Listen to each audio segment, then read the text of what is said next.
Bonjour à toutes et à tous. Dans cette vidéo, Tom Gobardan, François Vidotto et moi-même, Quentin Hendelin, allons vous parler de la réalisation de notre projet PolyH qui s'inscrit dans notre cours de projet d'algorithmique et de programmation à Polytech Nantes.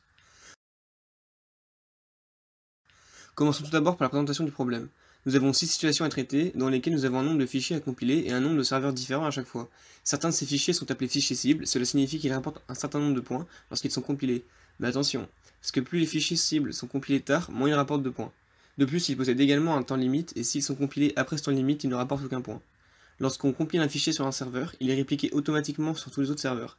On ne peut compiler qu'un fichier à la fois par serveur, et ce, uniquement si ces dépendances ont déjà été compilées ou répliquées sur le serveur en question. Bien entendu, tous les temps de compilation, de réplication, les temps limites, ainsi que les nombres de points sont différents. Tout le problème est donc de coder en Python un programme de résolution maximisant le score final. Parlons maintenant de notre organisation du travail. Notre groupe est composé de 3 personnes, Tom, François et moi-même. Nous avons utilisé l'éditeur Atom pour coder en Python, ainsi que l'outil GitLab pour mettre en commun nos travaux. Pour ce qui est de la répartition des tâches, nous ne nous sommes pas vraiment distribués de rôles. Nous avons réfléchi tous ensemble pour chaque étape du projet jusqu'à la réalisation de cette vidéo. Nous nous sommes régulièrement retrouvés pour mettre en commun nos idées et travailler tous ensemble. De plus, à chaque fois que du code était ajouté, on mettait à jour notre Git pour que tout le monde y ait accès. En ce qui concerne la stratégie de résolution, nous sommes partis vers un programme de résolution générique qui marcherait pour toutes les situations.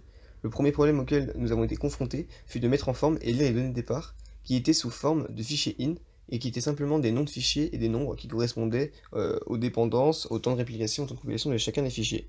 Pour cela, nous avons créé 2 classes, une pour les fichiers et une autre pour les serveurs, pour pouvoir utiliser les données plus facilement. Puis, en tenant compte des conditions du projet, nous avons commencé la création d'un programme de résolution itératif sur la liste des fichiers en distinguant 2 cas. Un premier cas où le fichier n'a aucune dépendance, donc on compile simplement le fichier sur le serveur avec le temps le plus faible, on incrémente le temps du serveur, et on gère la réplication du fichier sur le reste des serveurs. Puis ensuite le second cas, là où le fichier a des dépendances. On recherche d'abord le serveur où la première dépendance est déjà compilée, ensuite on recherche les dépendances qui ne sont pas présentes dans ce même serveur, et on calcule le temps de compilation de celle-ci. Ensuite, on calcule également en même temps le temps de compilation des dépendances dans le serveur le plus faible, pour au final choisir le serveur le plus optimal entre les deux.